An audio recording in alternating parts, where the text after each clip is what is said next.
Қай заманда, қай ғасыр, қай қоғамда болмасын, адамдар тірлігінің мақсаты, жалғастырар алтын көпірі, аманат етер асылы оның ұрпағы. Сондықтан да дүниесіне ортақ мүдде ұрпақ тәрбиесі. Ал сол ұрпақтың азамат болып шығуына бағыт бағдар беріп, үнемі қадағалау бүгінгі ұстаздар қауымының жауапты ісі. Жамбыл облысы Қордай ауданы Әлжананы ауылындағы номері 23-ші Тұрар Рысқұлов атындағы орта мектебі аудандағы 100 жылдық тарихы бар байырғы білім ордасы. Мектептегі 920 оқушыға 84 ұстаз білім мен тәрбие беруде. Оның 83-і жоғары білімді, біреуі арнаулы орта білімді. 2 педагог шебер, 8 педагог зерттеуші, 16 педагог сарапшы, 18 педагог модератор ұстаздар бар. Заманауи мектеп қандай болса, мектеп басшысы да сондай. Оның жеңісі әрбір ұжым мүшесінің, әрбір педагогтың биік белестерді бағындыру баспалдақтары мен табыстарынан тұрады.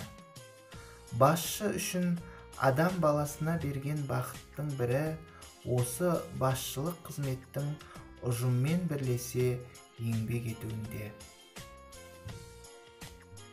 Бүгінгі күн кешегінің жемісі, ертеңгінің болмысы дейді дана халқымыз. Қай мемлекеттің болсын ертеңі білімді жастардың қолында.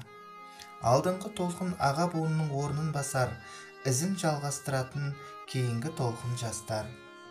Елбасымыз Нұрсұлтан Әбішұлы Назарбаев осындай жан-жақты дамыған білімді, елжанды, еңбекқор, өзінің атқарған ісіне жауапкершілікпен қарауды азаматтық парызы санайтын ұрпақ тәрбиелеуді білім беру саласы қызметкерлеріне жүктеді.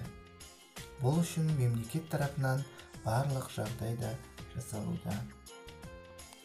Ұстаз жаратылысынан өзіне айтылғанның бәрін жете түсінген, көрген, естіген және аңғарған нәрселердің бәрін жадында жақсы сақтайтын, еш нәрсені ұмытпайтын, алғыр да аңғарымпаз ақыл иесі, мейлінше шешен, өнер білімге құштар, аса қанағатшыл, жаны асқақ және ар намысын ардақтайтын, жақындарына да, жат адамдарына да әділ, жұрттың бәріне жақсылық пен ізгілік көрсетіп, қорқыныш пен жасқану дегенді білмейтін батыл, ер жүрек болуы керек. Әбу Насыр Әл-Фараби. 2020 жылы елбасымыздың Нұрлы жол бағдарламасы аясында мектебіміз күрделі жөндеуден өтті. Мектеп ғимараты толығымен жаңарып, пән кабинеттеріне жаңа жиһаздар алынды. Енді осы жетістіктер балалар мен педагогтердің игілігіне берілді.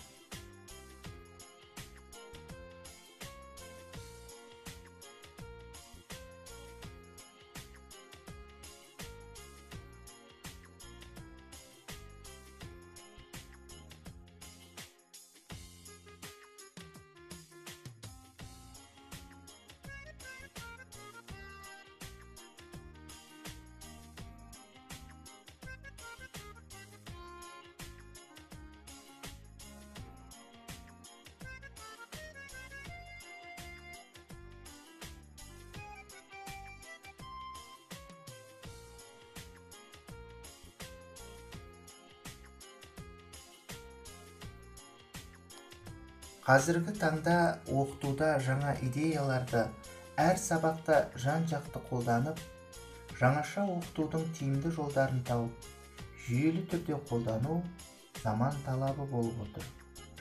Оқыту жүйесі өзгерді.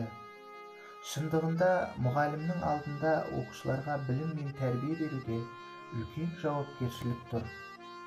Әрбір оқушыны оқытып, тәрбиелеуге байланысты мәселелерді өздігімен және шығармашылық ынтамен шешуге қабілетті жаңашыл мұғалім қажет. Осы орайда көптеген ұстаздарымыз жаңартылған білім беру бойынша семинарларға қатысып, оқуларды оқып келді. Жаңартылған білім беру бойынша мектебіміз семинарлар өткізіп, аудан көлеміндегі ұстаздармен өз тәжірибелерін бөлісу табысты мектептің нәтижелі іс-әрекетіне айналды.